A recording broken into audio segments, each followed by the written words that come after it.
Hi, everyone. I'm Kelly, a 29-year-old marketing executive at Parker and Brooks. My life seemed perfect on paper, a great job, a handsome husband, and a sleek downtown condo. But appearances can be deceiving. Let me tell you how my dream life spiraled into a nightmare. Don't worry though, I got my revenge in the end. It started the day James handed me my prenatal vitamins, his eyes twinkling. "Have you told your mother about the baby yet?" he asked casually. "Yes," I replied, smiling. She cried happy tears for an hour on FaceTime. She's already planning to fly in from Oregon next month. Well, James said, slipping into his usual tone of superiority, "My mother will want to throw you a proper society baby shower. The Bennett name carries certain expectations." I tried not to roll my eyes. After 2 years of marriage, I was used to hearing about the almighty Bennett legacy. James was thriving at his law firm, and yes, we lived a charmed life. But his family? That was another story entirely. Speaking of his family, Diana Bennett, my mother-in-law, had left 3 voicemails about Sunday dinner. "Did she pick somewhere nice this time?" I asked. "Oh, you know Diana," James said, grinning. "Only the most expensive restaurant in town." She also mentioned discussing proper prenatal care. Again. My best friend Linda had already warned me over lunch that day. "Your mother-in-law is way too involved," she said, biting into her salad. "Yesterday, she called our office asking about your work schedule." Classic Diana. Since announcing my pregnancy, she'd been dropping by unannounced, always with that polished channel smile and a backhanded comment about my humble roots. "Darling," she cooed, perching on my desk, "I'm just concerned. In our circles, most women focus on family after marriage, especially with a baby on the way. James needs a proper home life." Her daughter, Emma, my snide sister-in-law, was no better. "Must be nice having a career to fall back on," she'd sneered at last week's family dinner.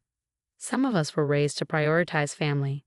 And then there was Robert, my father-in-law.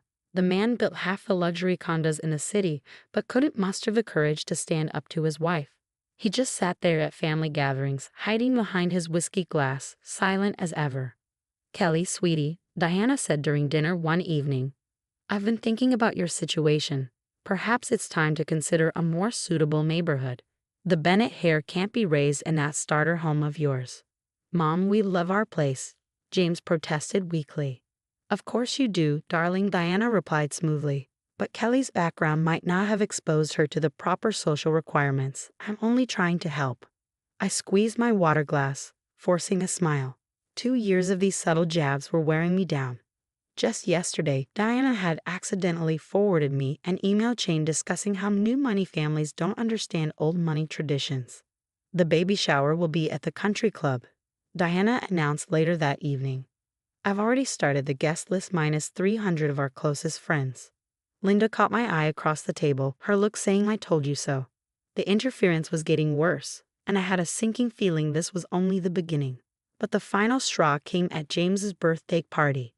"It's just a few dishes, Kelly," Diana said in her sugary sweet tone, gesturing toward a mountain of dirty plates. "The doctor did say you need more exercise during pregnancy." "I've been following my doctor's exercise plan," I replied evenly, my patience hanging by a thread. Now," Diana said, waving off my protest. "Don't be difficult. The help called in sick, and someone needs to maintain our standards. You understand, coming from your background." 5 months pregnant, I stood at the industrial sink in the Bennett's mansion, scrubbing 40 guests' worth of fine china, my back aching. James appeared in the doorway, champagne glass in hand. "Mom, maybe we should just leave the dishes for tomorrow," he said half-heartedly. "James, darling," Kelly offered to help. "Didn't you, dear?" Diana said, her smile razor-sharp. I hadn't, but James just shrugged. "That's just how Mom is, babe. Don't make a fuss." I glanced out the kitchen window. I could see Emma smirking from across the room, phone raised. Later, Linda texted me. "OMG, have you seen what your SIL posted?" I opened the link, my stomach sinking. Emma had recorded me scrubbing dishes and captioned it, "Cinderella's Midnight Workout." The likes and laughing emojis poured in. The next day, Linda dropped another bomb. "You need to hear this," she said, pulling me aside. "I overheard Diana at the country club yesterday. She was telling everyone you trapped James with the pregnancy for his money." My hands trembled as I pulled up my emails. There it was, an email accidentally forwarded to me. It was meant for James. Darling, I've spoken with our family lawyer. Given Kelly's common background, it's crucial to protect our assets. The house must be in your name only. And about her job. A Bennett wife's priority should be family. That night at dinner, Diana wasn't subtle. Kelly, the ladies at the club are concerned, she said, her tone dripping with Fox concern. A working mother in our circle, what will people think? I love my job, Diana, I replied, struggling to keep calm. Love doesn't maintain social standing, dear. James needs a wife who understands her role. I don't see how my job. Perhaps if you'd been raised with proper values, you'd understand, Diana interrupted smoothly. James, explain to your wife about our family's expectations. James stared at his plate, then mumbled. Mom's right about appearances, Kelly. Before I could respond, Linda, invited under the guise of family bonding, spoke up. Kelly's one of our top executives. Our clients adore her. How quaint, Diana said with a tight smile. But surely a woman in her condition should focus on more important things.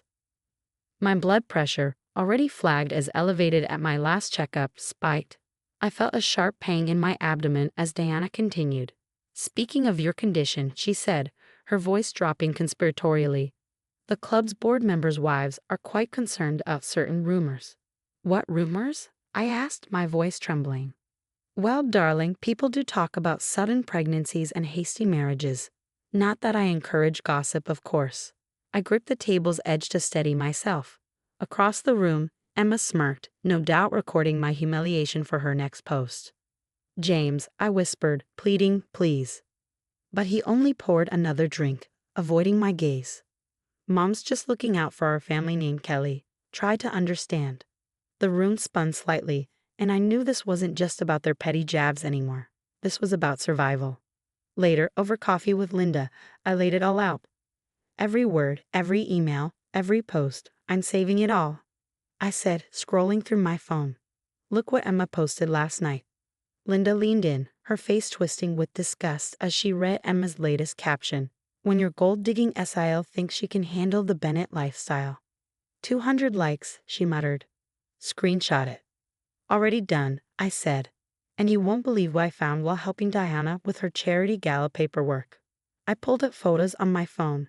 Fake donation receipts. Hundreds of them. Linda's eyes widened. Girl, look at these emails I got from accounting. Diana's been calling HR Weekly, hinting you're unfit for your position. Before I could respond, my phone buzzed with a message from Catherine, Diana's former daughter-in-law.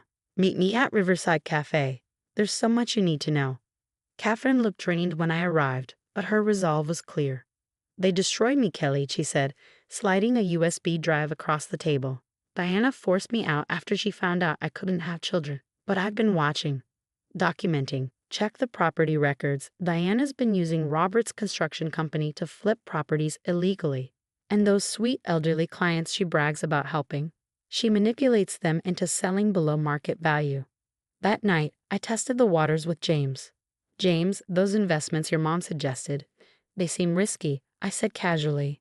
Mom knows what she's doing, he replied, not looking up. I've already transferred our savings. Oh, and I removed you from our joint account. Mom thinks it's safer that way. I smiled tightly, thinking of my secret meeting with Jessica Torres, the ruthless lawyer Linda had recommended. Whatever you think is best, honey.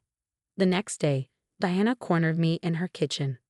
A little bird told me you've been asking questions about our business dealings, she said, her tone icy. Just trying to learn about the family, I replied, my phone recording in my pocket.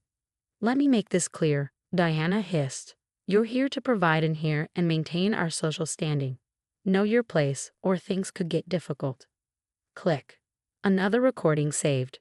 By the end of the week, Linda and I had organized everything on encrypted drives. Screenshots of Emma's social media harassment, Diana's fake charity records, property flip documentation, recordings of threats, medical records, HR complaints, and bank statements showing James draining our accounts. The lawyer said this is bigger than family court, I told Linda, my voice low but steady. We're talking tax fraud, elder abuse, illegal property schemes. Kelly, James called the office earlier, Linda warned. He's asking about financial reports. They're getting suspicious. Let them, I replied, resolute. I've got copies of everything. Catherine's been helping me track down more of Diana's elderly victims. 3 have already given statements. My phone lit up with another email from Diana. Darling, I've taken the liberty of declining your promotion for you. A Bennett wife doesn't need career advancement. I saved the email to my ever-growing file. One more piece for the case. How's the nursery planning going? James asked that night, oblivious as ever. Perfect, I said with a smile, thinking of the separate bank account Jessica helped me set up and the airtight legal case I was building. Everything was falling right into place. Breaking news. Bennett real estate empire under federal investigation. I read the headline while cradling my newborn daughter, Lily, in the hospital. The anonymous tips had worked. Diana's license had been suspended, pending a federal investigation into elder exploitation. Linda burst into the room, squealing. And you won't believe what happened to Emma. The video of her mocking you went viral at her office. HR fired her for workplace bullying. Her termination letter is making the rounds. The hits kept coming. Diana screeched through the phone a week later. How dare you keep my granddaughter from me? Like you kept those elderly clients' money from them? I shot back calmly. The real estate board seems very interested in that. Jessica, my lawyer, called shortly after. The IRS found the fake charitable donations. They're auditing everything. Robert's construction company is under investigation for illegal property flips, and James's law firm. They're cutting ties. Can't risk the association. Kelly, please, James begged during our divorce proceedings. My career is ruined. I'm moving to a smaller firm. We can work this out. Like you worked out emptying our joint account? I replied. The judge was particularly interested in those records. The settlement was better than I'd hoped. Full custody of Lily, substantial child support, and the downtown condo. The Bennett's financial fraud had made them desperate to settle quietly. 5 years flew by. Lily was now a happy kindergartner, her laughter filling the spaces once weighed down by Bennett drama. I had climbed the ladder to executive vice president, thriving in my career. Did you see this? Linda asked one afternoon, showing me her phone. Diana's company had filed for bankruptcy, buried under 3 class action lawsuits from former clients. Emma's corporate career was in tatters. She was now folding sweaters at a retail job in the mall. Robert had lost his construction company to federal investigators, and James? He was barely scraping by at a strip mall law firm. James tried one last time during a custody exchange. Just meet with them, he pleaded. Mom's sorry, we all are. I bent down to help Lily with her coat. Save it. Lily, say goodbye to Daddy, I said, ignoring James. We've got dance class to get to. Diana attempted to reach out through mutual friends. Her messages were all the same. The past is the past. We're family. I deleted them without a second thought. The woman who made me wash dishes while pregnant tried to destroy my career and spread vicious rumors wasn't family. She was just another toxic person who learned the hard way that karma comes for everyone. Mommy, can we get ice cream? Lily asked, her ballet slippers swinging from her backpack. Of course, baby, I said, smiling. Let's celebrate. Mommy just landed another big account. As we walked hand in hand, I thought of Diana's foreclosed mansion, Emma's retail uniform, and James's damaged reputation. I hadn't just survived their cruelty, I'd thrived. No dramatic confrontations, no messy scenes. Just careful documentation and letting their own actions catch up to them.